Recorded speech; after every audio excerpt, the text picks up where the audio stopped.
On the 6th of August 1945, the American B-29 super fortress Enola Gay took off on a mission that would change the course of history.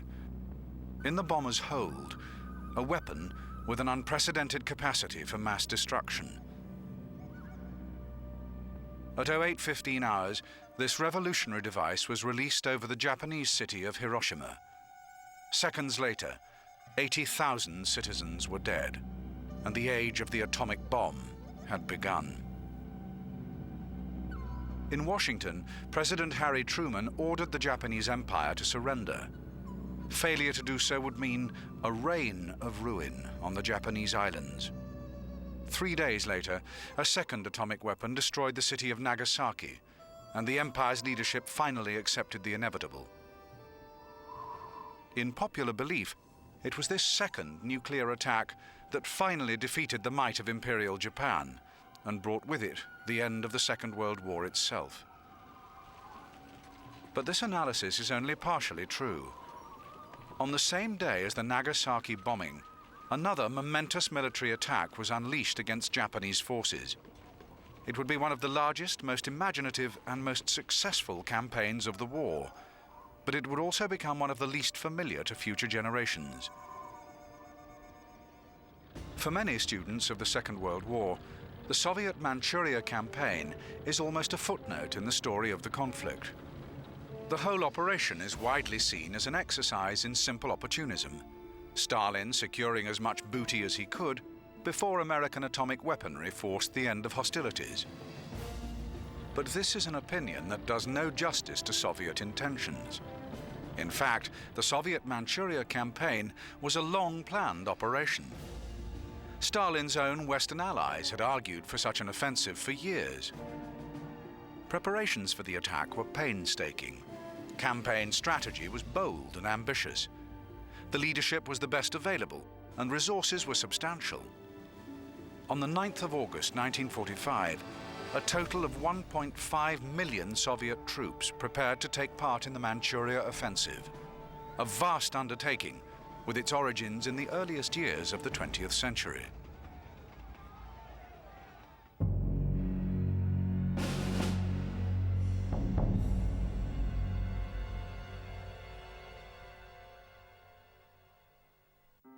In May 1905, the cozy security of the great European powers was disturbed by remarkable news from the far eastern seas of Asia.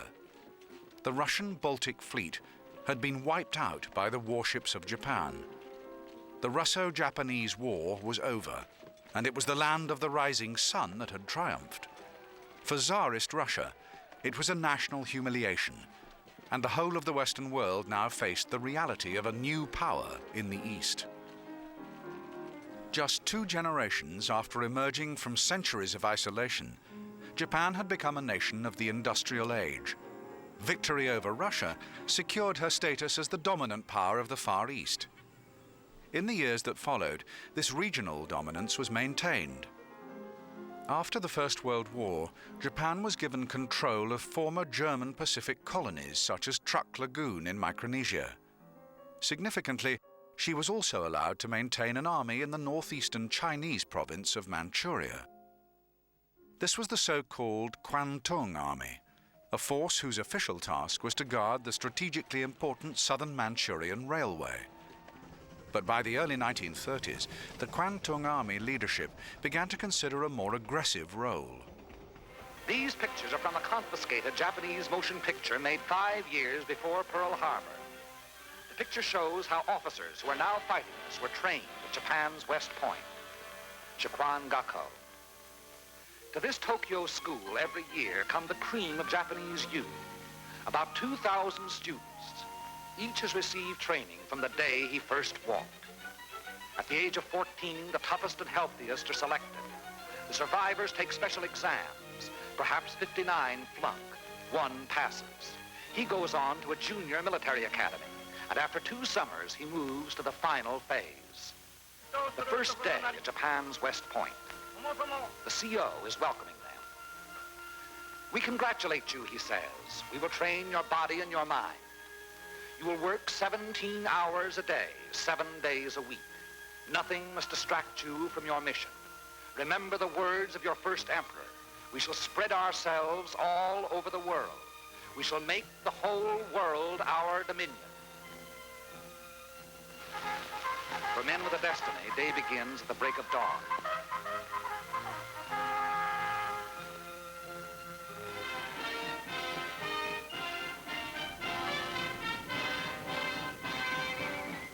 Later in the day, there are more practical exercises. In September 1931, an incident of alleged sabotage on the railway line near Mukden led to the Kwantung Army occupying the whole of Manchuria. Despite opposition from Tokyo, the Kwantung established the state of Manchukuo under the leadership of the last of the old Chinese emperors, Henry Pu Li, or Husantung as he became known. Manchukuo was nothing more than a puppet state, despite the efforts of Japanese propaganda to portray the territory as an independent land of freedom and happiness.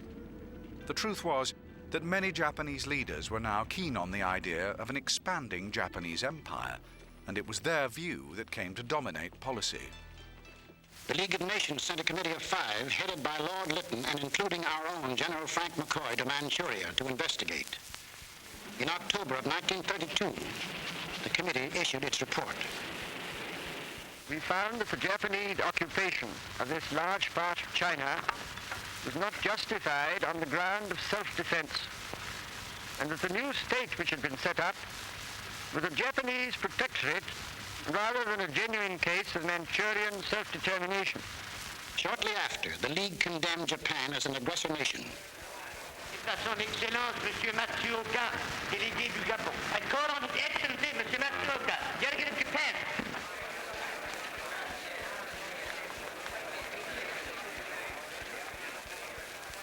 It is a matter of common knowledge that Japan's policy is fundamentally inspired by a genuine desire to guarantee peace in the Far East and to contribute to the maintenance of peace throughout the world.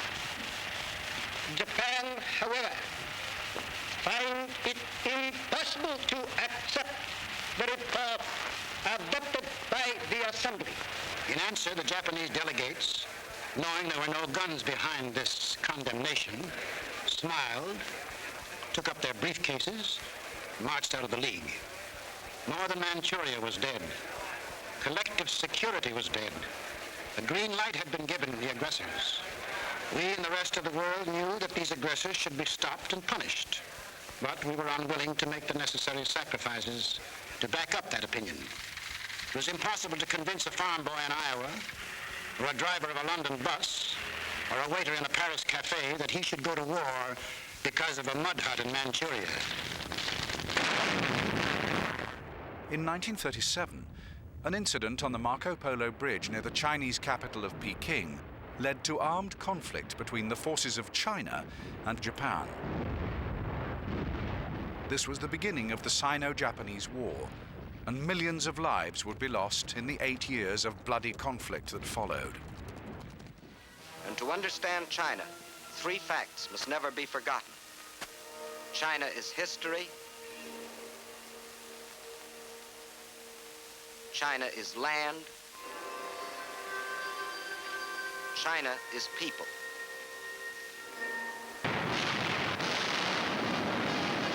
China is now our fighting ally, or more accurately, we are China's. For China has been fighting our enemy, Japan, for 7 long years. Why is this? Why have the Chinese, who in all their 4,000 years of history had never waged an aggressive war, been forced to fight and die by the millions? China was to be the giant back on which Japan would ride to world conquest. Japan was a united, well-knit, highly regimented military dictatorship. Their aim, the absorption of China and the fulfillment of the Tanaka Memorial. In Moscow, the leadership of the Soviet Union kept in touch with developments to the south of far eastern Russia. As a bulwark against further Japanese expansion, Stalin made sure that his border with Japanese Manchuria was well defended. It was a wise precaution. In July 1938, a border dispute at Lake Khasan led to hostilities between Imperial Japan and the Soviet Union. It was no small skirmish. Artillery, tanks, and support aircraft were deployed by both sides, but it was the Soviets who emerged victorious.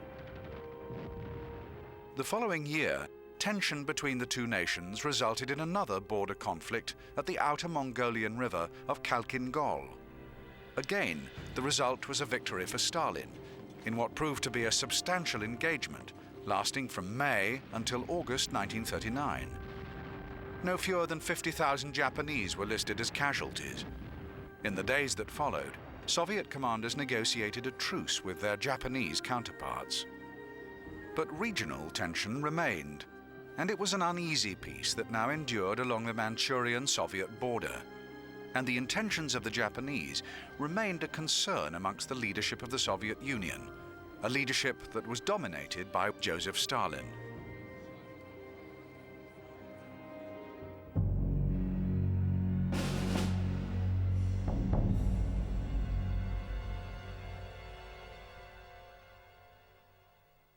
In the course of human history, there have been few political leaders as ruthless as Joseph Stalin.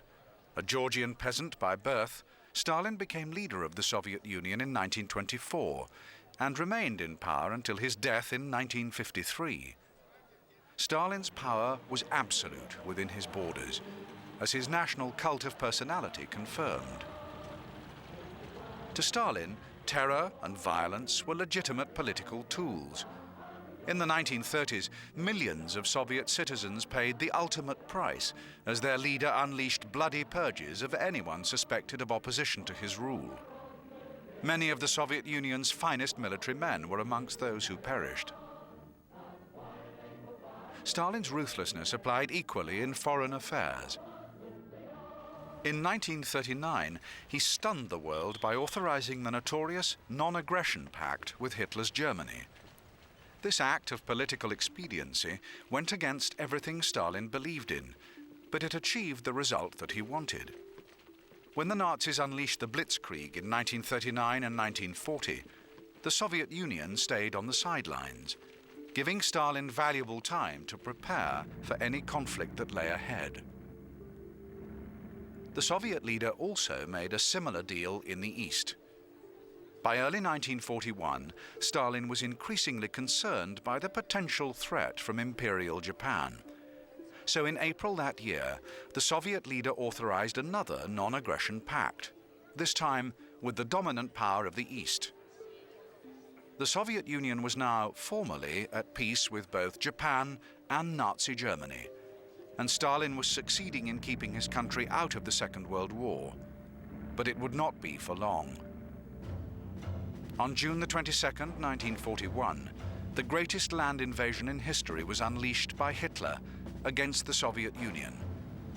The start of Operation Barbarossa meant the end of the 1939 Non-Aggression Pact, as the Wehrmacht swept across Soviet territory in 3 huge army groups. It was the beginning of one of the bloodiest conflicts in human history, and it was this epic war that secured Stalin's place in history as a great military leader. Stalin allowed nothing to distract him from his objective of defeating Hitler, and there can be no doubt that the Soviet leader proved an inspiration to his people as they eventually turned back the German advance. Cleverly, he played down the importance of communist ideology as his people began to win epic victories at Stalingrad, Kursk, and other great battles. This was the Great Patriotic War, and Stalin's appeal to nationalist sentiment played a huge part in his eventual triumph. At Tehran in November 1943, Roosevelt and Churchill tried to persuade him to open a second front against Japan in the East, but Stalin refused to consider the idea. Only when Germany was on the point of defeat in April 1945 did he agree to strike against the East. As Soviet troops entered Berlin, Stalin ordered preparations to begin for an attack against Manchuria. Soon, the Soviet leader would pit himself against his counterparts in Japan.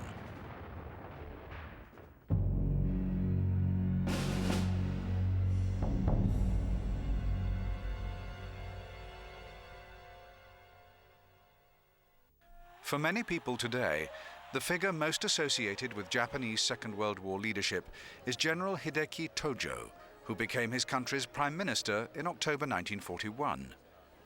A powerful advocate of Japanese military expansionism, it was Tojo who authorized the attack on Pearl Harbor, and it was Tojo who became the only wartime premier to be executed by the Allies when hostilities ended.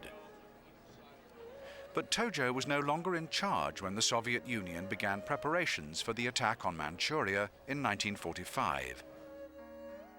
In June the previous year, following Japanese defeat at the Battle of the Marianas, he was forced to resign in favor of Lieutenant General Kumiaki Koizo, a weak leader who himself did not survive in power for long. In April 1945, Koizo was replaced by Kantaro Suzuki, a 77-year-old admiral whose military experience stretched back to the 19th century. He had fought in the war between Japan and Russia in 1904 and 5, and he had succeeded in remaining close to the center of power as the Second World War unfolded. But even as Prime Minister, Suzuki did not enjoy anything like the power of the leader of the Soviet Union. He was certainly not his nation's head of state. That title belonged to the hereditary emperor, Hirohito, the ultimate Japanese leader. Hirohito had the status of a god amongst his people, and he was theoretically above the business of day-to-day politics. But we know that the emperor took a great interest in the progress of the war. The extent to which he influenced policy remains a matter of debate today, but there can be no doubt that as a symbol of Japan, the divine emperor was a powerful inspiration for his armed forces. The loyalty of the Japanese soldier to the emperor bordered on the fanatical. Death in battle was a joyous expression of that loyalty, and the imperial cult contributed much to the sheer ferocity with which the Japanese went about the business of war. It is significant that the Soviet Union remained fearful of this fighting spirit. But the favorite exercise is bending their backs each morning to Hirohito's holy palace. It develops the spine. In the classroom, there is absolutely no instruction in international relations nor economics. Yet the men who are graduated helped rule Japan. Their lack of knowledge about other countries, about the qualities of other people, about production, causes them to take wild gambles. But on other subjects, they are very thorough. Trigonometry, chemistry, history. There's a great emphasis on languages. German, as an Axis partner. English, they once hoped to use it in California.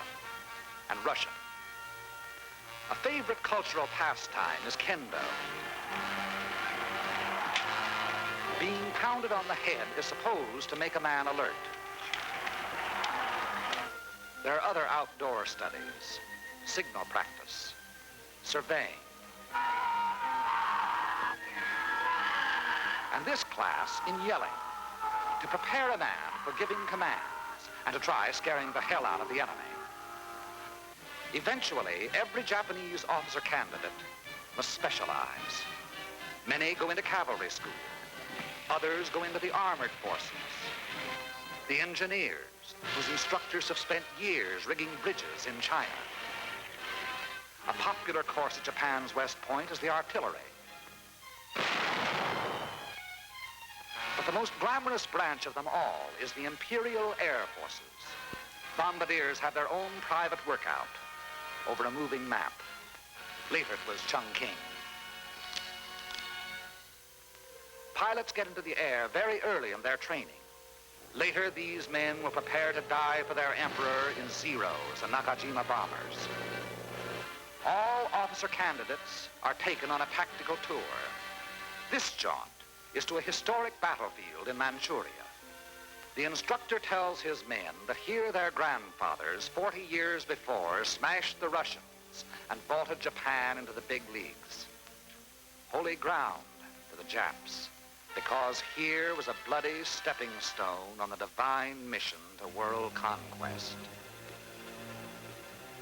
A tactical tour is supposed to give men a smattering of strategy, but for these men it is something more. It is a patriotic hypo, injecting a wild passion for Japan.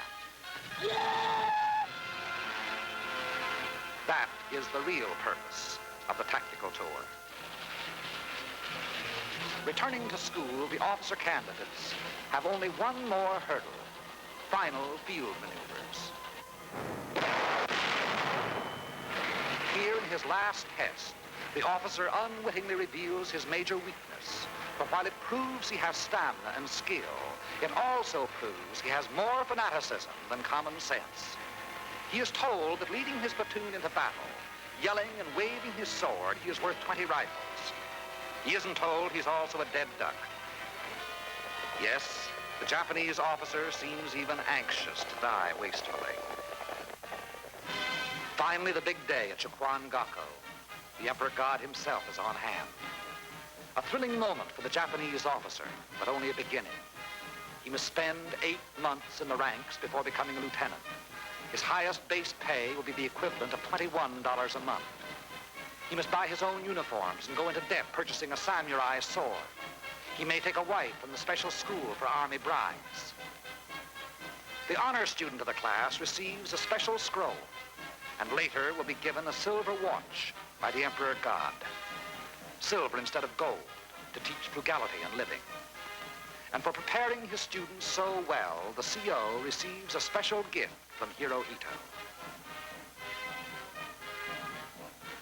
Yes, this is a big day. And every graduate dreams that his training will lead him to one aim: world domination for Japan. But it's being proven otherwise in the stream of ashes being returned to Tokyo.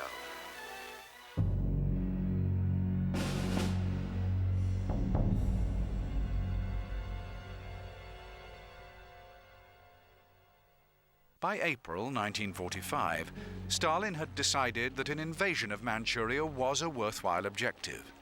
It was hoped that it would finally bring the Second World War to an end. There was also the potential prize of a vast new sphere of influence in the Northwest Pacific. But there was one obvious difficulty in preparing for the operation. The best Soviet forces were thousands of miles away in Europe, having beaten the Nazis in their Great Patriotic War. To relocate them to an entirely new theater of operations would be a huge logistical undertaking. But the Soviet planners were equal to the challenge. All through the summer of 1945, the enormous task of transporting hundreds of thousands of troops took place within the vast territory of the Soviet Union. And this preparation can be seen as the first evidence of the brilliance that would characterize the whole Manchuria offensive. The Trans-Siberian Railway became the focus for the mass movement of men and material. A total of 136,000 railway wagons were deployed in support of this huge relocation. Amazingly, the scale of the operation was kept secret from the Japanese. Much of the movement of military traffic took place at night. Both men and hardware were disguised, and their final destinations were often well away from the vision of Japanese border patrols. The way that these resources were deployed also revealed the confident ambition of the Soviet military. With so much experience of war from the fight with Germany, Soviet strategists were able to allocate their forces according to their own experience. The elite 6th Guard Tanks Army had proved itself in the mountainous Carpathian region of the Balkans. In the conflict to come, this army would fight in the similar conditions of the Manchurian Grand Hingan Mountains. This was just one example of tailoring resources to the specific requirements of the task in hand, and it would be a huge task. To carry it out, Stalin appointed some of the Soviet Union's most battle-hardened commanders.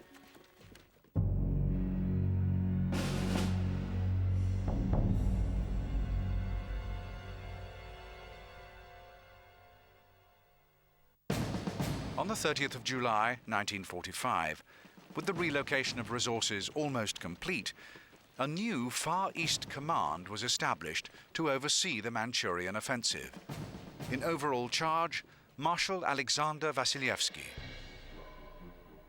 Vasilevsky was a 50-year-old officer who had proved himself in the bloodiest of all battles that took place on the Eastern Front.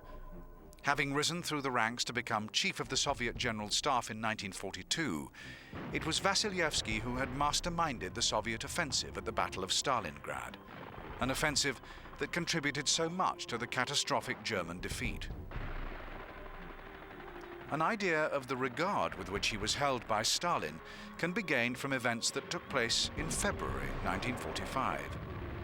When Stalin attended the so-called Big Three conference at Yalta in the Russian Crimea, it was Alexander Vasilevsky who took charge in Moscow. In August 1945, he would be given another massive responsibility. Under the leadership structure established for the campaign, Vasilevsky was given a high degree of autonomy over operational matters, and the Marshal was able to allocate his land, sea, and air forces without undue interference from Moscow. To assist him in his task were 3 more veteran Soviet commanders with responsibility for the vast army groups or fronts that would execute the Manchurian invasion. In command of the Trans-Baikal front was Marshal Rodion Malinovsky, another veteran of the epic Battle of Stalingrad. In 1944, he took charge of the Second Ukrainian Front that carried out the invasion of Romania, and in April 1945, it was men under his command who secured the conquest of Slovakia. The commanders of the other 2 fronts possessed a similar level of battle experience. General Maxim Purkayev, in charge of the Second Far Eastern Front, and Marshal Kirill Meretskov, in command of the First Far Eastern Front. Although Meretskov did not enjoy the excellent relationship with Stalin possessed by his superior Vasilevsky, he was still a vastly experienced officer who had made a name for himself during the unfortunate Russo-Finnish War in the winter of 1939-40. Despite having been overlooked in favor of other commanders in the course of the war, most notably the legendary Georgy Zhukov, by early August 1945, Kirill Meretskov found himself at the heart of the action, in charge of an enormous body of men and material on the borders of Manchuria. But he knew that he needed the resources. Within Manchuria, the million-strong Kwantung army awaited under the leadership of Yamada Otozo.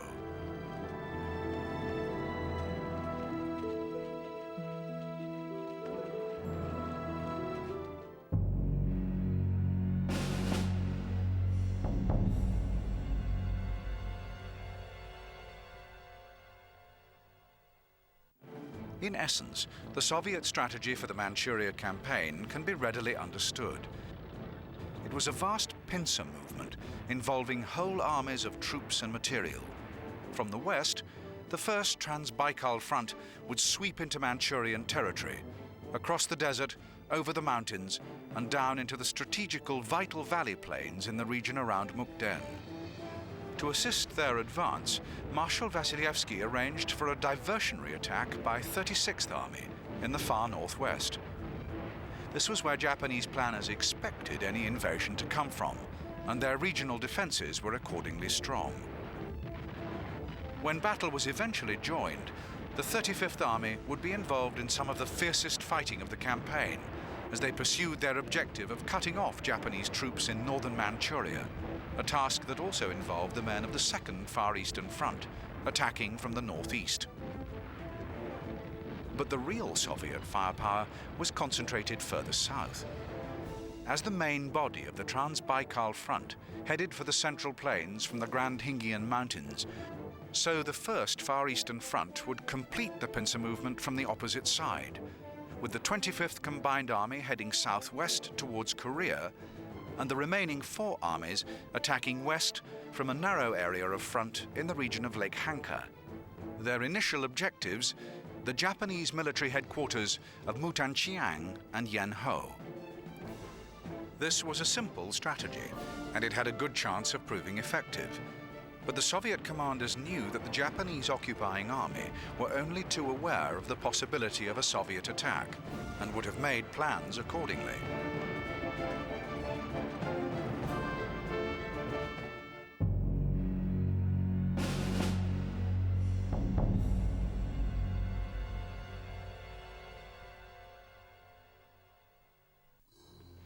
It is not surprising that in 1945, the Japanese leadership in Manchuria were thinking only in terms of a defensive response, if and when a Soviet attack came. As late as September 1944, Japanese strategy was still informed by a commitment to offensive warfare. But as the tide of the Pacific War turned, a more pragmatic approach was adopted. By June 1945, the Japanese had established their own Manchurian strategy along these lines. Their intention was to engage the Soviet forces immediately, before withdrawing into the Valley Plains region in the south, whilst continuing to harry the enemy at every opportunity. It was hoped that these delaying tactics would combine with the difficulties of Manchurian geography to reduce the effectiveness of the Soviet force. By the time battle was joined on the plains, the Japanese would be in a position to take the fight back to the invaders. It was a realistic strategy, and the Japanese Kwantung Army was theoretically large enough to carry it out. But what they didn't know was the sheer size of the Soviet force that would sweep over the Manchurian border towards their positions.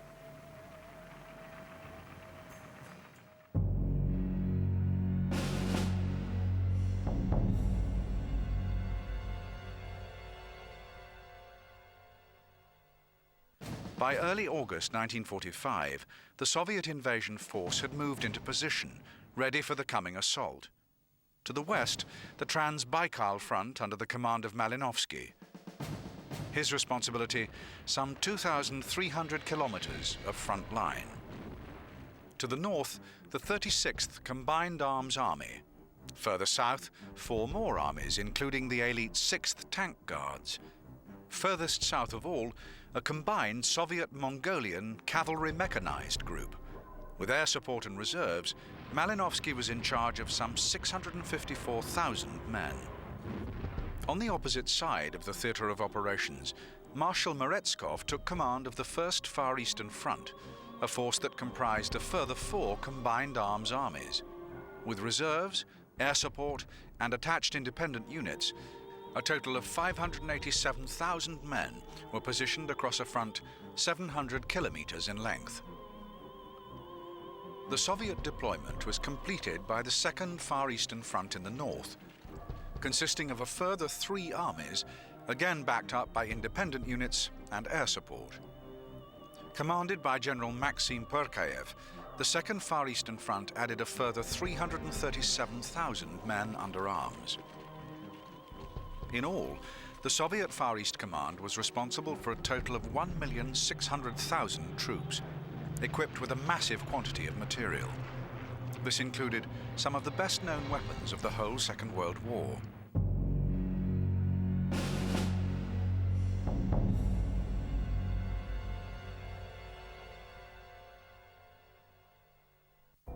In virtually every theater of operations, the tank proved itself to be an indispensable element of ground warfare. On the Eastern Front, the power of the tank was seen especially at the Battle of Kursk, when it was Soviet armor that eventually prevailed. When the time came to prepare for the Manchuria offensive, the Soviets understandably kept faith with the tank as an offensive weapon. No fewer than 5,500 machines were available to Vasilievsky's attack force, an armor provision dominated by the most famous model of all, the T-34. This was the weapon that had stunned the Germans in 1941, and by 1945, the 5-man T-34 was still an awesome weapon of war. 5.92 meters long and 3 meters wide, the T-34 was powered by a 500 horsepower diesel engine, generating a top speed of some 55 kilometers an hour. Its sloping armor was only 45 millimeters thick, but in the early days of the Eastern Front, the German panzers found that their shells simply bounced off it. In those early days of operational service, the T-34 was armed with a 76.2mm high-velocity gun with 3 7.62mm machine guns in support. But by the time of the Manchuria offensive, the main production model was fitted with an impressive 85mm main weapon. In August 1945, it would be the turn of the Japanese to feel the force of the T-34. But this was not the only famous machine that the Soviet Union would bring to bear in the Manchuria Campaign. In 1941, the Germans had also been surprised by the Soviet deployment of the M13 rocket launcher, the so-called Katyusha.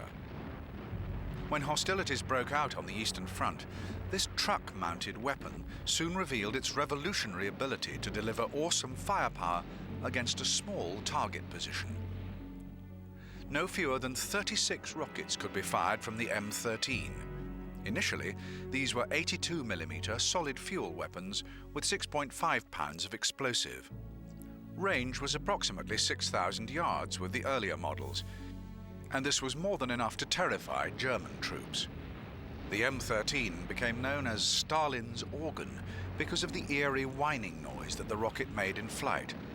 And by the time of the Manchuria Campaign, an already fearsome weapon had become even more powerful.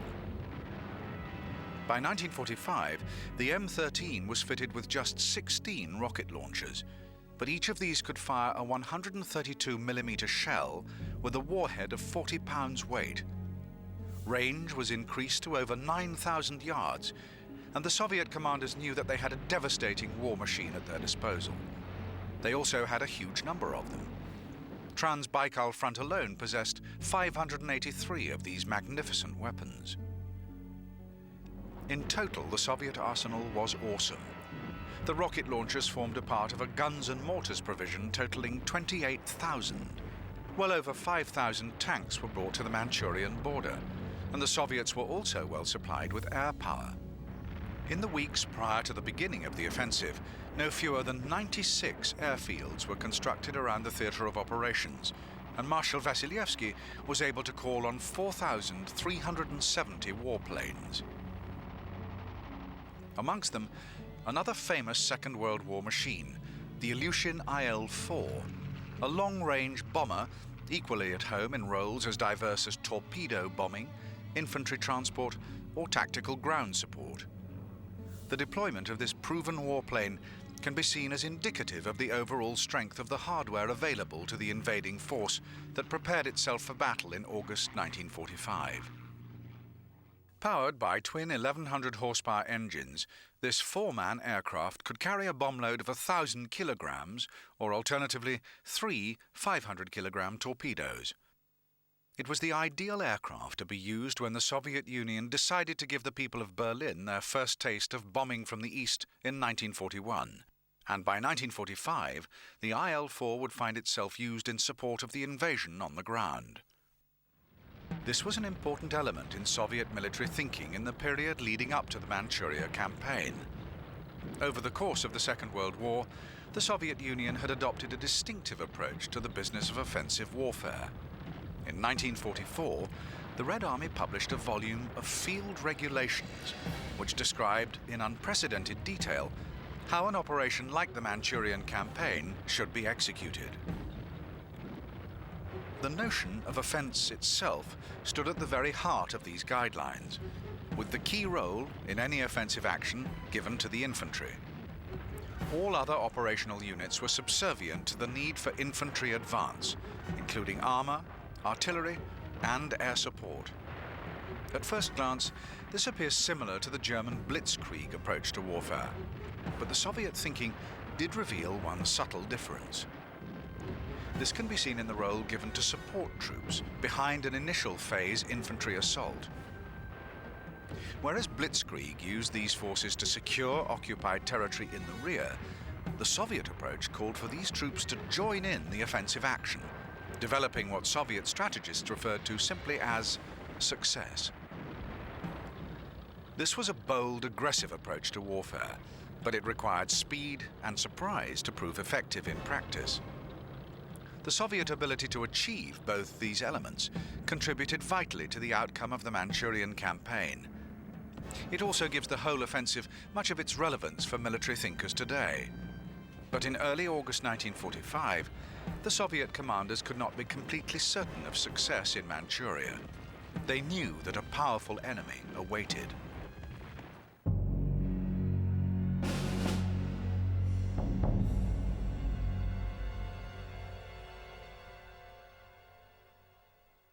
The Kwantung Army was long established in Manchuria, and its commander, General Yamada Otozo, could call on considerable resources in the event of a Soviet invasion. In eastern Manchuria, there was General Kitasaichi's First Area Army, comprising some 222,000 men. Covering the center and south, the 181,000 men of the Third Area Army, under the command of General Ushikoru Jun. In the north was stationed a smaller Fourth Separate Army based at Sitsiha. In all, another 95,000 men available to General Yamada and his Kwantung Army Command. The Japanese 34th Army of Northern Korea could also contribute 2 divisions, and troops stationed in regions such as southern Sakhalin and the Kuril Islands further strengthened Japanese resources, along with the army of the Manchukuo puppet state itself. In total, the Japanese could call on over 1 million men in the event of a Soviet attack. But sheer numbers alone are not always enough when it comes to battle, and the Japanese commanders knew that the Kwantung Army was far from combat ready. Many of its best troops had long since been creamed off to join the war effort in the Pacific. Many divisions lacked their nominal full complement of men, and shortages of hardware further weakened Kwantung Army strength. When battle was eventually joined, the Soviet provision of tanks, armament, and air support far exceeded that of their enemy. The statistics for armor are especially revealing. The Kwantung Army could call on 1,155 tanks. The Soviet invaders could call on 5,550. Despite this numerical deficiency, the Japanese Kwantung Army was still able to demonstrate that the Soviet Union possessed no monopoly when it came to excellent military hardware.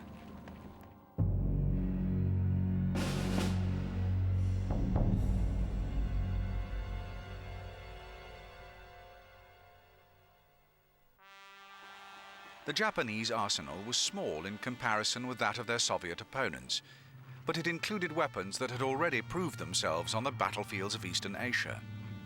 When war broke out between China and Japan in 1937, the Chinese quickly found themselves faced with the Type 95, a light tank that proved a highly effective machine.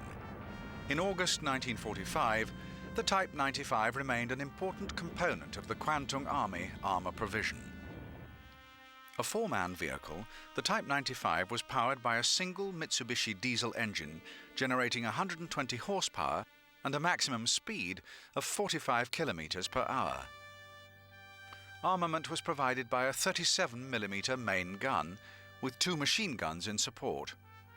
4.38 meters in length and just over 2 meters in width, the Type 95 proved itself to be a superb anti-infantry weapon in the battles that took place in the war with China. Though it proved less successful when faced with the might of American armor and anti-tank guns, the Type 95 could still be of value against the kind of ground offensive that the Soviet Union planned for August 1945. Japanese weaponry also revealed that the occupiers of Manchuria recognized the importance of support from the air, and although the Kwantung Air Force was less than half the size of its Soviet counterpart, it still included warplanes that could seriously hinder any ground offensive. Perhaps the most deadly of these was the Nakajima Ki-84, an aircraft whose development came late in the Second World War. A fighter plane, the Ki-84, or Hayate, could also carry a bomb load of 2 250-kilogram devices. But it was as a fighter that this elegant aircraft is best remembered, especially by American bomber crews who had to deal with it in 1944 and 45. Powered by a single 1,800 horsepower engine, the Ki-84 could attain a top speed of 393 miles per hour and had a range of 1,700 kilometers. Fast and maneuverable, the Hayate was also fitted with plenty of firepower. Later models carried 2 20mm cannon mounted in the nose, with 2 30mm guns fitted in the wings. A warplane like this was more than capable of dealing with bombers such as the Soviet IL-4. But despite the excellence of the aircraft's design, the problem was that Japan simply could not make enough of them. only 3,382 of these fine warplanes were ever built, and it was the same with all designs of Japanese aircraft later in the war. As the Soviet attack on Manchuria loomed, General Yamada Otozo must have regretted bitterly that his Kwantung Air Force totaled just 1,800 aircraft. Marshal Vasilievsky's force included 4,370 planes.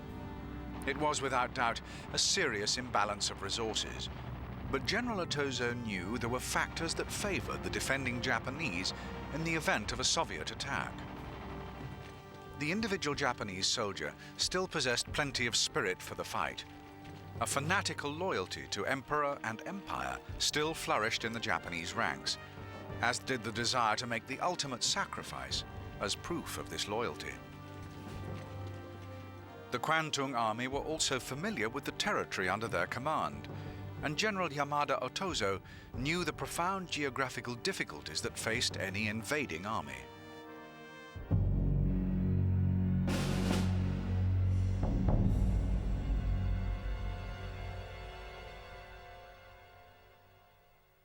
The Soviet Union intended to conquer some 1.5 million square kilometers of territory, an area the size of Western Europe.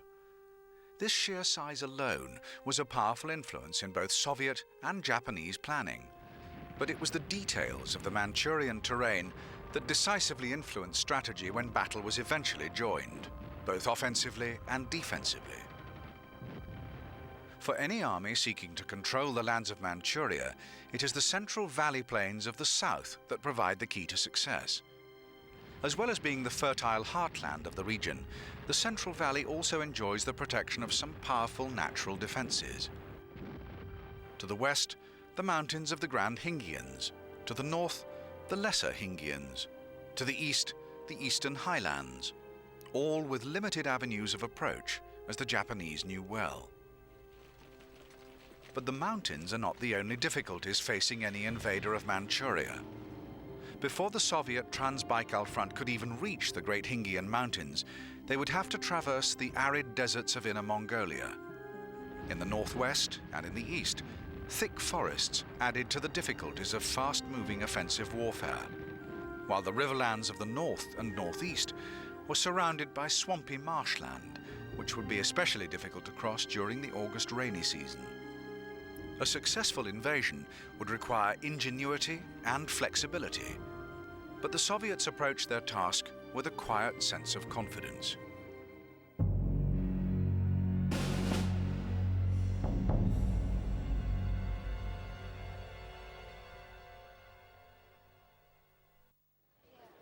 We cannot be sure why it was that the Soviets decided to launch their attack on Manchuria at 0100 hours on the 9th of August 1945. But the broader political picture must surely have played a part. When the American atomic bomb was detonated over Hiroshima on the 6th of August, many in the Japanese leadership realized that the war was now lost. As Tokyo debated their response to the nuclear attack, the Soviet Union made its move. The time of planning was now past, and brilliant Soviet preparation meant that all around the Manchurian border, hundreds of thousands of troops were in position, ready for the fight, on the Trans-Baikal front, on the Second Far Eastern Front, and on the First Far Eastern Front. The evening of the 8th of August 1945 saw the final preparations for what would be one of the most ambitious operations of the Second World War. Manchuria was about to become a battlefield.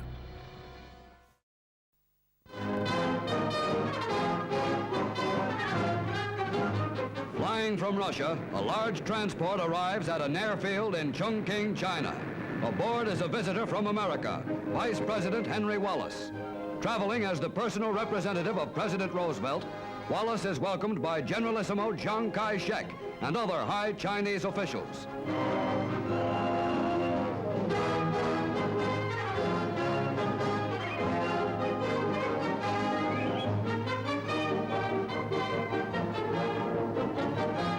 At Xiang's summer residence, over 150 guests attend an official banquet given by the Generalissimo and Madame Xiang in Wallace's honor.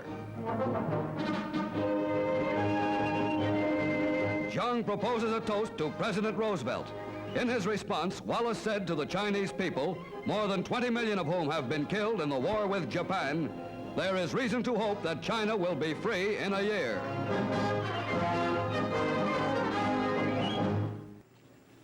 On the afternoon of the 8th of August 1945, the men of an army 1 million strong were about to be taken completely by surprise.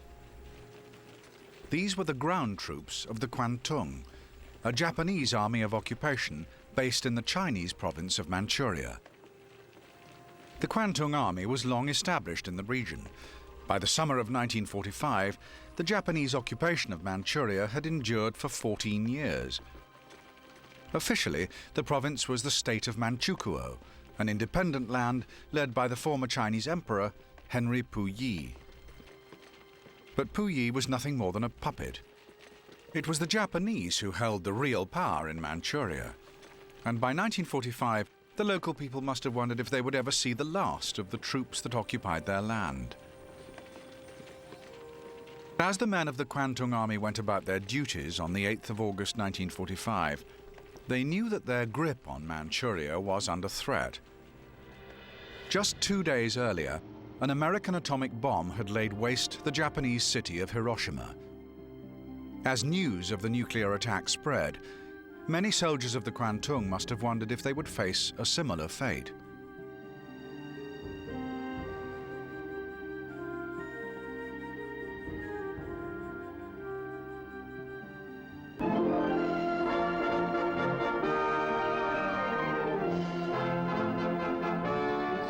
Of many nations, American, British, Canadian, and those driven from their homes by Nazi persecution, have perfected the atomic bomb, most astounding development of scientific history. At the University of California, in absolute secrecy, Dr. Ernest O. Lawrence experimented with the cyclotron. Such work as his led to the splitting of the uranium atom, force of the atomic bomb. I shall ask Congress to cooperate to the end that its production and use be controlled, and that its power be made an overwhelming influence toward world peace. We must constitute ourselves trustees of this new force, to prevent its misuse, and to turn it into the channels of service to mankind. As events transpired, the second atomic bomb was deployed against the Japanese homeland at the city of Nagasaki. But the occupiers of Manchuria would not escape the full force of war. Just hours before the destruction of Nagasaki, the Kwantung Army was also attacked in what can now be seen as one of the most intriguing operations of the Second World War. At 0100 hours on the 9th of August 1945, the Soviet Union launched its Manchuria Campaign.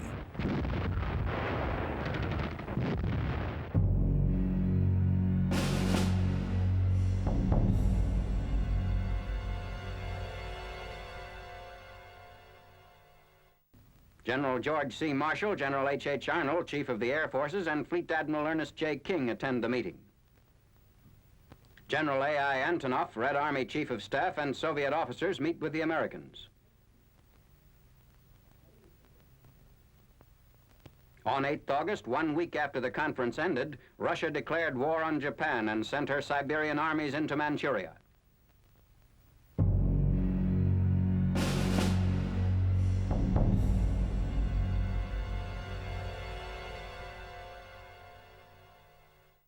The Soviet attack on Manchuria may be one of the least well-known episodes of the Second World War, but the offensive provides us with a brilliant example of how to unleash an overwhelming invasion force with brilliant organization, planning, and execution.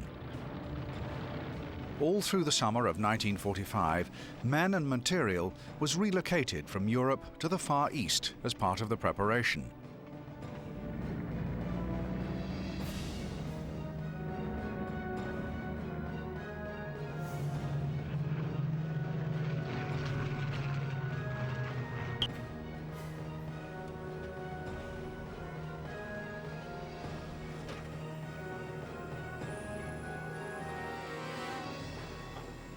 No fewer than 136,000 railway wagons were used as victorious Soviet forces from the west journeyed up to 12,000 kilometers to take up positions in the east. By early August, 1.6 million men were ready to take part in the Manchuria attack, along with 5,500 tanks and no fewer than 28,000 guns, mortars and rocket launchers.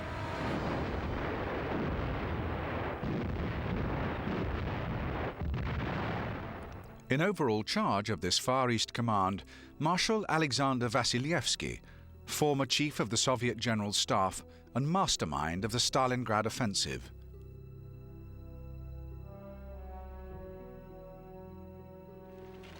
Now, in August 1945, this gifted soldier found himself preparing for another huge engagement in a very different theatre.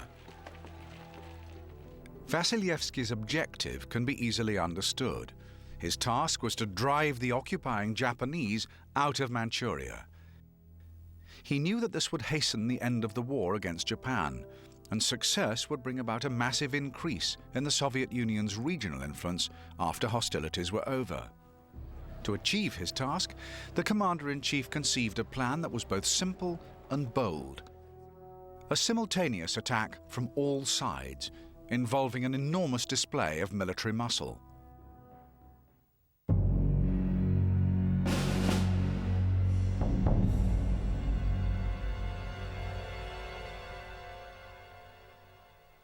By the 8th of August 1945, Marshal Vasylyevsky had successfully organized his forces into 3 vast army groups, or fronts. Beyond Manchuria's northwestern border, he positioned the Second Far Eastern Front, a combined army group comprising 337,000 men. Their objective, to strike southwest towards the cities of Harbin and Sitsihar. Simultaneously from the northwest, the men of the 36th Combined Arms Army would march forward in support of the same objective. But this 36th Army represented just one element of the wider Trans-Baikal front, one of the 2 major army groups on which the success of the offensive would depend. Commanded by Marshal Rodion Malinovsky, another hero of Stalingrad, the Trans-Baikal front could call on the efforts of 654,000 men once battle was joined at 0100 hours on the 9th of August. And this vast force had a clearly defined objective.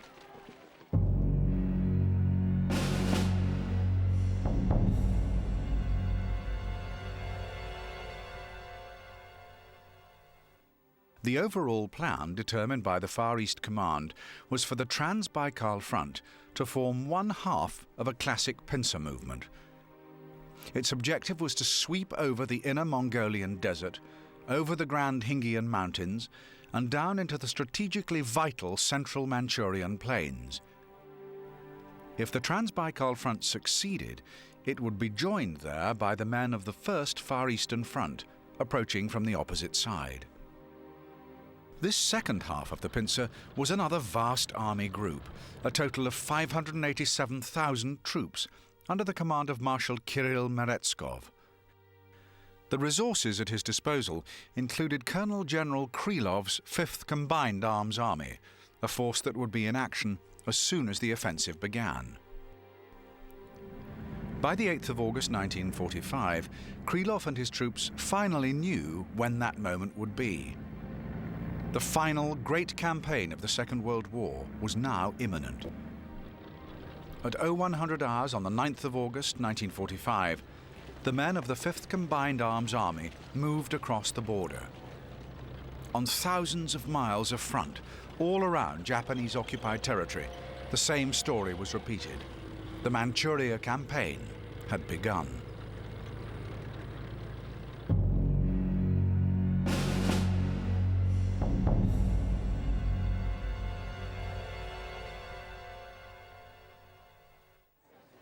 When Marshal Vasylyevsky and his colleagues considered their strategy for the Manchurian campaign, there was some thought given to the idea of a staggered attack, to advance from the west before engaging the troops on the other side of the country. But in the end, it was those who argued for a simultaneous attack whose opinion prevailed.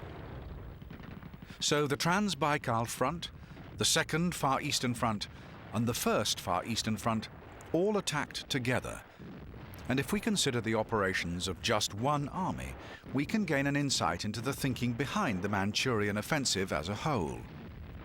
Speed, surprise, flexibility, ingenuity. These were the keys to Soviet success, and the 5th Combined Arms Army of the First Far Eastern Front was just one force to deliver remarkable results. Its commander, Colonel General Krylov, was given a simple objective: to break through the Japanese defenses that stretched for 40 kilometers in a line through the town of Suifeno, the headquarters of the 124th Japanese Infantry Division. Krylov's troops had long experience of attacking fortified positions from their engagements in the Königsberg region of East Prussia.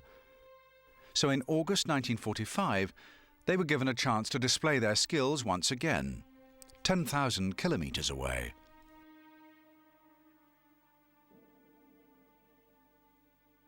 To the Japanese, it seemed inevitable that any Soviet attack would come through the Suifeno Valley. But Krylov decided to take a less obvious approach. It was typical of the events that took place on the first day of the Manchuria Campaign. Defying heavy rain, the Fifth Army's advance parties were instead ordered to move forward through the woody, hilly terrain that lay to the north. At first, the Japanese failed to notice the almost silent companies of infantry and supporting engineers. When the advancing Soviets arrived at the first of the Japanese defensive positions, they were still well protected by the cover of night, and the full reality of the situation now revealed itself to the Japanese forces.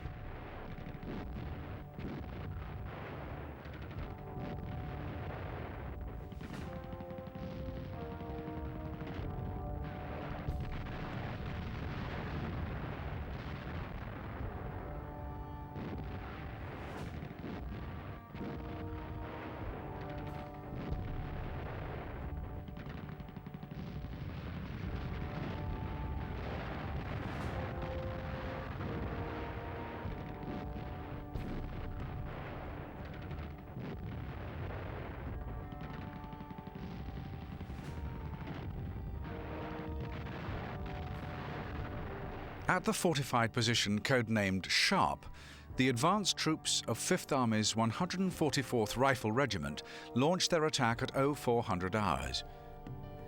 But it was only when they were joined by units of tanks and 152mm self-propelled guns that the Japanese fortification was finally reduced.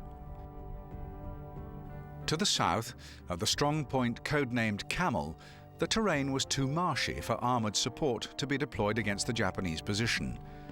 But for Captain Shverbakov of the 3rd Battalion, 707th Rifle Regiment, this was not going to prevent an assault by his company using closer combat weapons. Explosives, grenades, and petrol bombs were all brought to bear against the Japanese pillboxes and gun emplacements.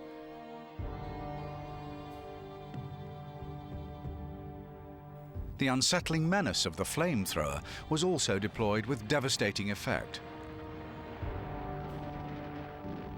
After just 2 hours of engagement, the Camel stronghold was secured, enabling the main body of 5th Army troops to advance. And advance they did. By the end of the 9th of August 1945, 5th Army had forced a 35-kilometer hole in the Japanese defenses, as retreating forces attempt to secure a new line west of Mulang, an effort hampered by the Soviet cutting of telephone cables. It was the 11th of August before the Japanese were able to regroup in any sort of order, by which time 5th Army had advanced 80 kilometers into Manchurian territory. The Japanese had been taken completely by surprise, and the Soviet 5th Army had exceeded their own expectations. By the 11th of August, advance troops were heading towards the vital city of Mutanchiang, headquarters of the Japanese 1st Area Army. The plan was to take the city within 18 days. As events transpired, the first Soviet attacks on Mutanchiang took place on day 3. Dramatic Soviet progress was also secured to the north, as General Bieloborodov led a simultaneous attack by his 1st Red Banner Army. In this sector, the terrain was even more treacherous. thick forest-covered hills anything up to 1,000 meters in height. Rain-swollen streams and rivers had turned many valley areas into marshland. And advancing infantry also had to contend with the so-called taiga, a ground covering of thick woody foliage whose sharp needles could rip a soldier's flesh. Combined with heavy rain, the result was a landscape that was surely unsuitable for a fast-moving infantry advance. But the 1st Red Banner Army leadership took a different view. As elsewhere, Soviet tactics were dominated by the desire for surprise, so General Bieloborodov split his troops into several individual axes of advance, and in the early hours of the 9th of August, single infantry columns began their march into an area with few substantial Japanese positions. The Kwantung Army considered the difficulty of the terrain to be defense enough. But the 1st Red Banner Army were equal to the challenge, as they used a subtle combination of resources to make substantial progress. In the early hours of the 9th of August, 2 columns of regimental size led the way through the forest, hacking their way through the undergrowth as they went. And these infantrymen were also supported by a detachment of armor. But these T-34 tanks were not deployed for the power of their 85mm guns. Instead, they were used to clear a path through the forest by knocking over any trees that blocked their way. The fallen trees were then gathered together and formed into a roadway by accompanying engineers. Within hours, this so-called corduroy road was 5 meters wide and able to support advancing self-propelled guns and trucks, speeding the Soviet advance still further. Again, surprise and ingenuity proved decisive. By the morning of the 11th of August, 1st Red Banner Army had secured territory up to the line of the Mulang River, and leading detachments were already heading for the city of Mutanchiang to support their 5th Army colleagues to the south. All over eastern Manchuria, the Japanese were stunned by the Soviet assault.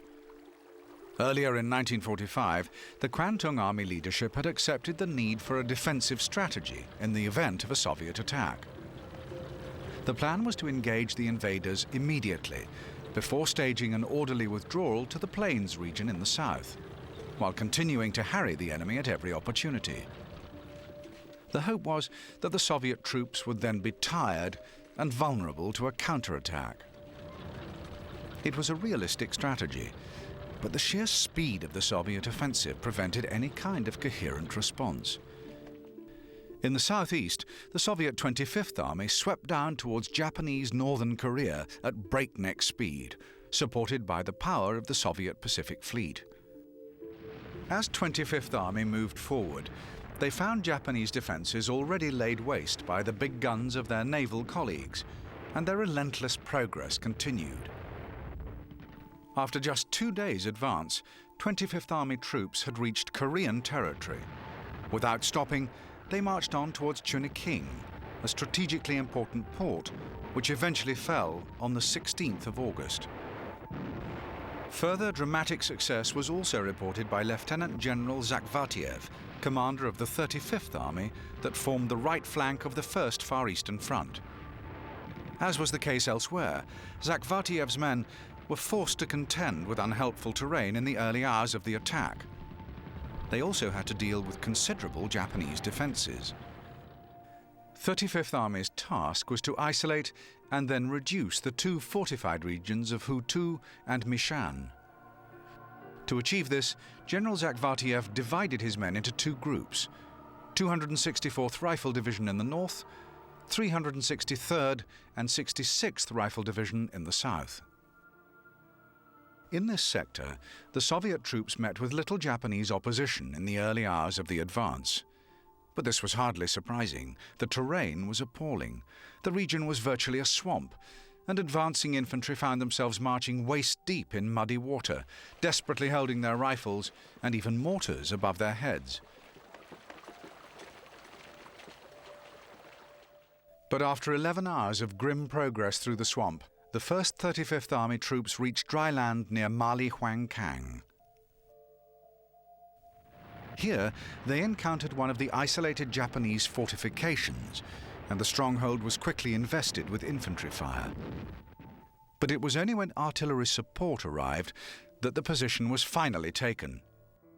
Amazingly, the Soviets succeeded in dragging 4 76mm guns through the swamp, and their intervention was decisive. By the time night fell on the 9th of August, the Mali-Huangkang stronghold had fallen.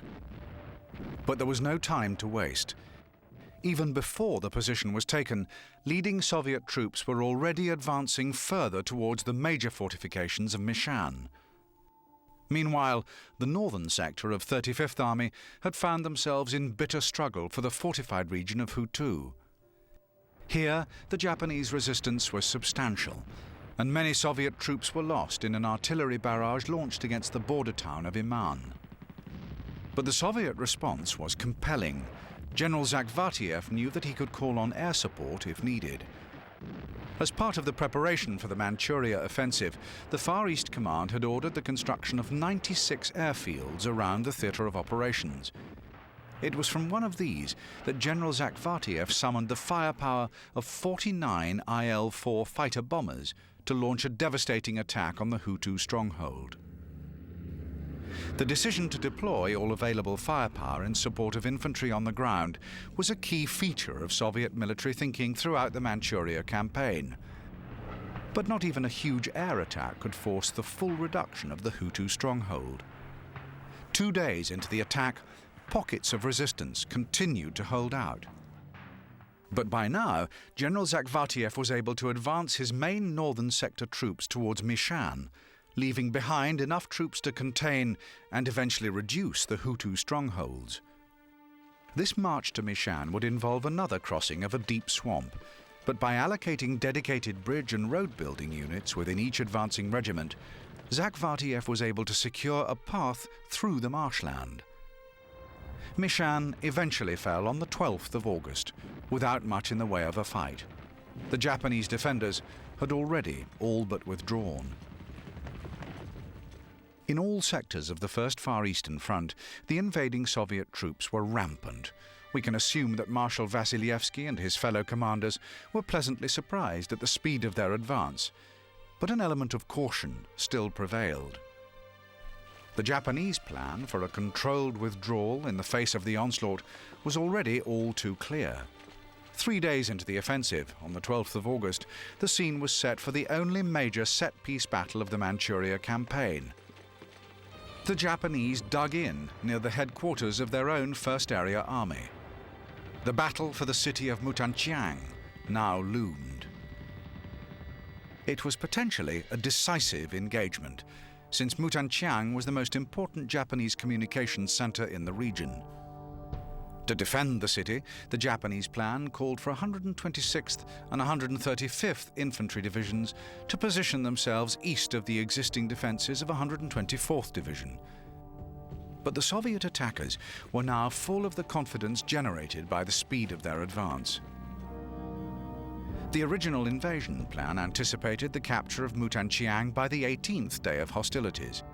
But as early as day 3, General Krylov was able to dispatch an advance party of 5th Army to test the Japanese defenses at Mutanchiang. The result was clear. Even before the full might of Krylov's army could be brought to bear, the Japanese forces were engaged in a continuing withdrawal in the face of Soviet armor and especially artillery. But as the fighting continued, on the 13th and 14th of August, it was the Soviets who found themselves stretched briefly as leading elements of 5th Army sought to consolidate their positions in the Mutanchiang region. Tenacious resistance by the Kwantung Army was reported by many Soviet units as the bitter street fighting continued. But by the 15th of August, the Japanese hold on Mutanchiang stood on the brink of collapse, as 5th Army closed in from the east of the city, while 1st Red Banner Army attacked from the north. Now the Katyusha rocket launchers pulverized the defenders' positions as infantry platoons joined in street-by-street combat. Eventually, on the evening of the 16th of August, 7 days into the offensive, the city of Mutanchiang fell to the Soviets, But the victorious troops were left in no doubt that their defeated enemy was a worthy foe, steeped in military honor. Amongst the last pockets of Japanese resistance was a defensive position of the 278th Infantry Regiment, who fought to the end in the area to the southeast of Yenho, another important center of Japanese organization. When it became clear to Regimental Commander Yamanaka that the fight was lost, the thought of surrender was furthest from his mind. Instead, he ordered a final desperate attack on Soviet positions, knowing that all hope of victory was lost. With this last act of defense complete, Colonel Yamanaka performed the ancient ritual of suicide by disembowelment as his astonished enemy looked on. It was now the 16th of August, 1945. Soviet plans had called for the capture of Mutanchiang after 18 days of operations. After just 7 days, the objective had been achieved. All across the advancing line of First Far Eastern Front, the Japanese had been put to rout as the Soviet troops marched relentlessly forward. Immediately after the capture of Mutanchiang, leading detachments of 1st Red Banner Army began the advance towards Harbin, while men of the victorious 5th Army headed for the strongholds of Ning'an and Kirin. The whole of Manchuria was now a war zone. Elsewhere, the supporting 2nd Far Eastern Front had also met with phenomenal success in the early days of the offensive. The achievements of the separate 5th Rifle Corps were typical. Their attack began with a crossing of the river Ussuri. Here, as elsewhere, the Soviet landing craft were put to effective use on the morning of the 9th of August 1945. Within 48 hours, 5th Rifle Corps had achieved its aim of reducing the Japanese defenses at Yacho. With this achieved, a secure advance towards the major city of Polyi would be irresistible. Further north still, 2nd Red Banner Army were tasked to engage and destroy the fortified region in the area of Aihun and Sunwoo. This was a sector which saw a far more vigorous defense by the Japanese occupiers. It was here that the Soviets found themselves on the receiving end of one of the few Japanese assaults from the air during the Manchuria Campaign. In the whole theater of operations, Japan was able to deploy just 1,800 aircraft against a Soviet total of some 4,300.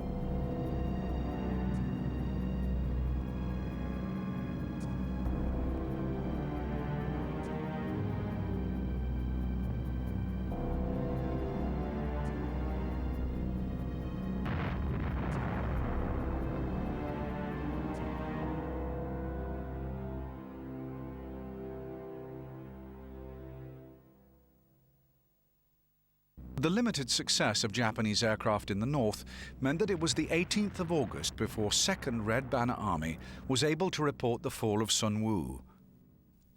When they did, they were also able to confirm the capture of 17,000 men. At nearby Aihun, the prisoner total was some 4,000, when the region eventually fell after 11 days of hard fighting. A keen defence was also reported further southwest, in the sector allocated to the men of the 15th Combined Army. But in this 300-kilometre section of front, it was the physical features of the landscape that again presented the greatest difficulties to the invaders. This was another region of watery marshland, dominated by the rivers Amur, Ussuri and Sungari, all of them totally unfordable. An unsupported ground advance in a landscape like this would have been beyond the abilities of any invader. But the Soviet 15th Combined Arms Army was able to make good progress as soon as their attack began on the 9th of August. In the early hours of fighting, the vital river island of Tartar was seized by an amphibious operation involving the warships of the Amur flotilla. This river fleet proved to be a telling deployment, as 15th Army headed south towards Japanese positions at Hisinganchen and Fuchen. 2 brigades of minesweepers and cutters were able to provide vital troop mobility in the Manchurian wetlands, as well as giving artillery support for those troops taking the few reasonable land routes available. Here, as elsewhere on the 9th of August 1945, the Katyusha rocket launcher made a devastating impact on the defending forces. The strongest of land fortifications could not last long against the 132mm shells fired from the ships of the Amur flotilla. Amazingly, the Amur flotilla enabled 15th Army to advance some 700 kilometers in a period of just 12 days. There were times when progress was hampered. Even the finest of Soviet tanks could still find itself stuck fast in the mud. But by the 21st of August, an advance party of men had arrived in Harbin to be met by units of 1st Red Banner Army. Two enormous forces of men had now connected with each other, and the battle for eastern Manchuria was all but over. It was the same story across a vast area of the Far East. 2nd Far Eastern Front was also detailed to act against the Japanese-occupied territories of southern Sakhalin and the Kuril Islands. Here, there was perhaps more than just military considerations behind the attack. Southern Sakhalin was part of the spoils gained by Japan after her triumph in the 1905 Russo-Japanese War. This had been a national humiliation for Tsarist Russia, and it was 40 years before her Soviet successor was able to avenge the defeat. Once again, it was an amphibious operation that played a huge part as 2nd Far Eastern Front set about their objectives. A 33-ship flotilla from the base at Sovetskaya Gavan was dispatched to support a ground attack from troops sweeping down from Soviet northern Sakhalin. Despite the fiercest of Japanese resistance, the whole of the island of Sakhalin was soon in Soviet hands. For the capture of the Kurils, an even bigger flotilla was required. 49 ships were used to land an entire division of troops for an assault against a well-established occupying force. Again, the fighting was ferocious, but the outcome was the same. When the Japanese eventually surrendered, the Soviet Union had gained control of the entire Kuril Islands chain. The Russian state remains in possession of the islands today, despite a continuing territorial claim by the Japanese state. This legacy of the Manchuria Campaign continues to be a source of tension in the Northwest Pacific region. The conquest of the Kurils remains the most symbolic achievement of the men of 2nd Far Eastern Front in August 1945. With this in mind, it is remarkable to remember that the whole front was deployed in an essentially supporting role. Despite the involvement of 337,000 men, this was the smallest of the three enormous army groups deployed for the Manchurian offensive.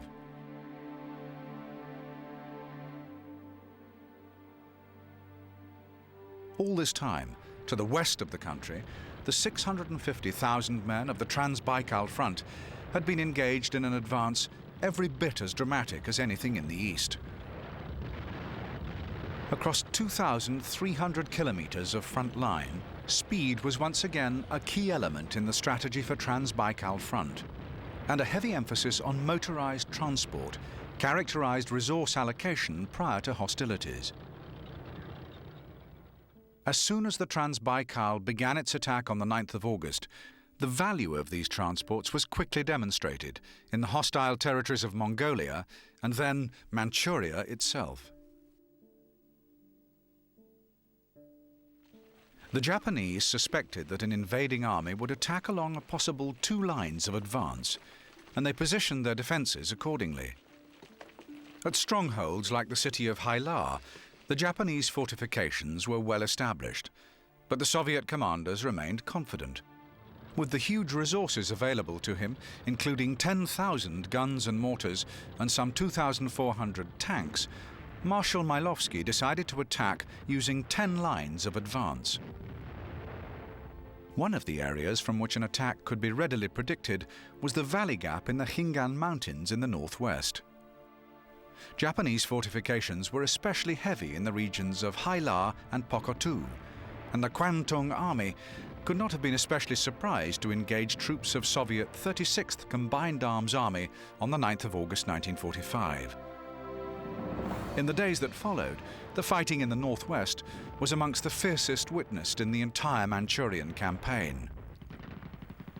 For the attack on the stronghold of Hailar, a key role fell to the men of the 205th Tank Brigade. Having crossed the river Argun, this armoured detachment swept south towards the stronghold of Hailar. In just 12 hours, they covered 100 kilometres and secured an initial position in the city. But the Japanese fought tenaciously against this forward detachment. It was only after 24 hours of bitter engagement that the 205th Tank Brigade were joined by their colleagues of the 9th Rifle Regiment as the fighting continued. It was 8 days before the region of Pokatu was finally subdued, and the defences at Hailar held out for a further 24 hours. The men of the Japanese 8th Independent Brigade and the 119th Infantry Division covered themselves in glory. But long before the end, they knew that the Soviet investment they faced was no more than a diversionary episode in the unfolding drama. The Soviets had known only too well of the Japanese strength in the region, and Soviet planners had been careful not to allocate the best troops for this sector of the Manchurian attack. War is necessarily an enterprise that requires cold, calculating thinking. In simple terms, the Soviet commanders were prepared to suffer large losses amongst the men of the 36th Army in the pursuit of their diversionary objectives. The real Soviet thrust was far away in the south, and from the very beginning, its progress was spectacular. Furthest south of all, the Soviet Mongolian Combined Cavalry and Mechanized Group were tasked with a march across the Mongolian desert towards the cities of Dolonor and Kalgan. By the 11th, they had advanced 200 kilometers. Similar progress was reported on the following 2 days, and by the 14th of August, the objective of Dolonor had been achieved. The sheer speed of the advance meant occasional problems with maintaining supply lines in the dusty terrain. But with the assistance of the so-called ship of the desert, the Camel, the remarkable march of the Soviet Mongolian force continued. After the capture of Dolonor, the Cavalry Mechanized Group now set off further south with the ambitious aim of joining with Chinese troops in the region around Peking. Despite fierce Japanese resistance at Kalgan, the objective was achieved in style, and on the 21st of August, the Soviet commander Pliev was able to order a dramatic symbolic gesture to emphasize the scale of his men's achievement. That day, the Soviet Mongolian Combined Cavalry Mechanized Group made a ceremonial crossing of the Great Wall of China. The progress of 17th Combined Arms Army was hardly less remarkable. With the Japanese not expecting an assault over the supposedly secure Grand Khingan Mountains, the Soviet troops were able to effect a march towards the Yellow Sea with little in the way of enemy resistance. In this sector, it was the dusty terrain and the heat of the desert sun that presented more of a problem than any Japanese defense. In temperatures of 35 degrees, heat stroke was an inevitable problem for the time of year, and yet the seemingly relentless advance continued. It was the same story across the Trans-Baikal front. On virtually every avenue of advance, the progress of the Soviet forces was overwhelming. Many units reported gains of over 100 kilometers per day. The achievement of the 6th Tank Guards Army was especially noteworthy. In the first 3 days of the offensive, this elite armored force covered a total of 350 kilometers over difficult mountain terrain as they headed for the Manchurian plains. As events unfolded, the speed of this advance presented the greatest difficulties of all. After crossing the Grand Khingan Mountains on the 11th of August, the 6th Guards Tank Army found itself immobile on the plains. The advance had been too good. Fuel had run out. But now the front commander, Marshal Malinovsky, demonstrated his commitment to the progress of the offensive.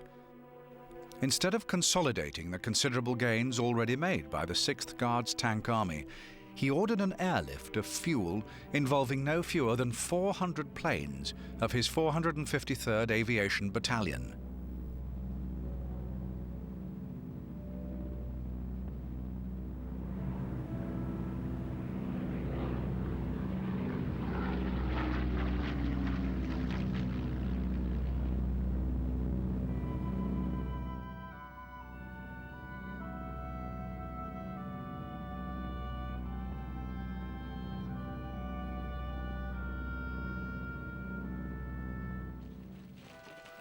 By the time the advance was able to resume fully on the 13th of August, the situation on the Trans-Baikal front was already clear.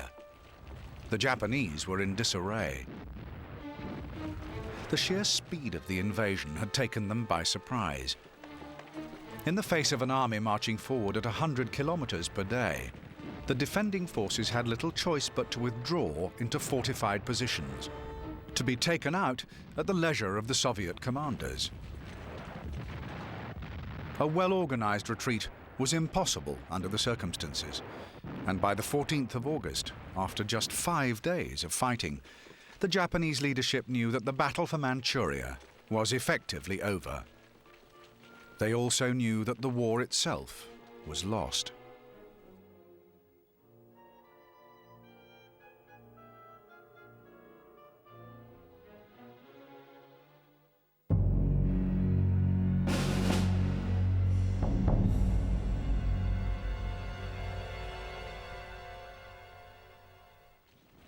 It was on the 14th of August, 1945, that the Japanese Emperor Hirohito issued the order for the Imperial Army to cease fighting.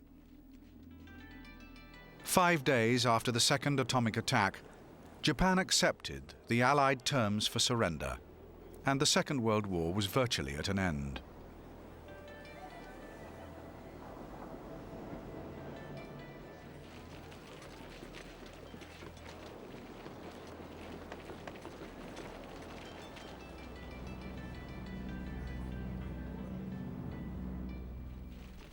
In Manchuria, some Japanese units accepted the order and laid down their weapons.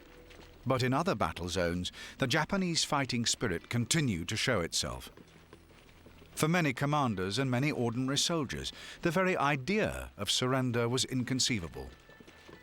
In dozens of locations across Manchuria, the Soviet forces were compelled to continue their assault as besieged Japanese units fought on to the death. In the chaos of the war zone, many Japanese simply failed to receive the ceasefire order. On other occasions, the order was ignored with defiance. But the overall success of the Soviet offensive was now indisputable. As the fighting petered out, Marshal Vasilevsky moved to capture every major population center, leaving the troops that chose to fight on isolated in the country. By the 19th of August, formal ceasefire negotiations opened between the Soviet Union and Japan, and the Manchuria offensive was effectively complete.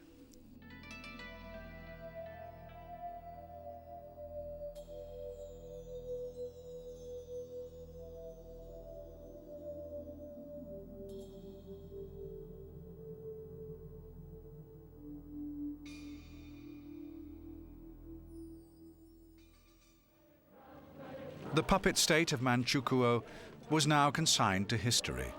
For its nominal leader, Henry Puyi, 10 years in a Chinese prison lay ahead. For the Manchurian population, the Soviet offensive was a great act of liberation, and the invaders were greeted as heroes. With the Japanese ejected, the path was clear for the restoration of Chinese sovereignty over the Manchuria region.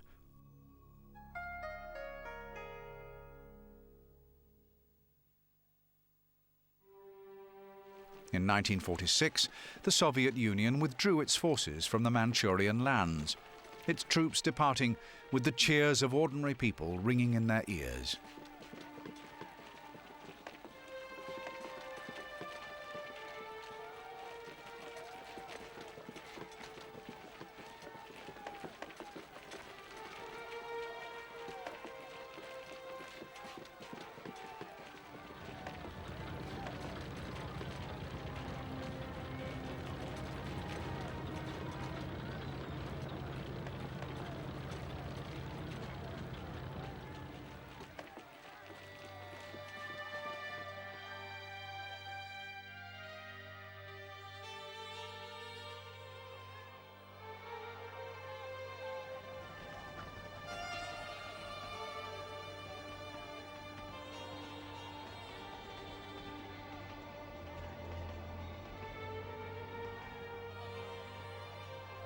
The acclaim was well-deserved.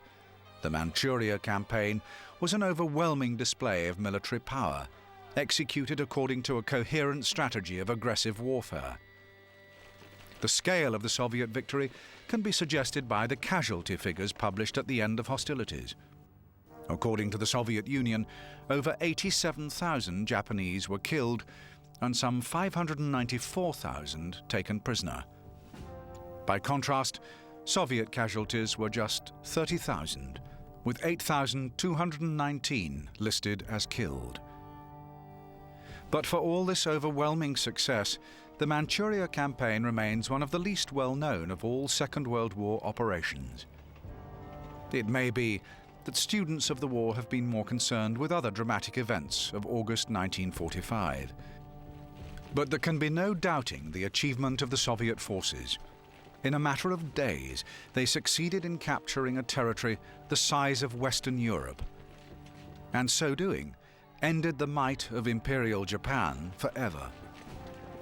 History will always recognize that the land of Manchuria was the final battlefield of the Second World War.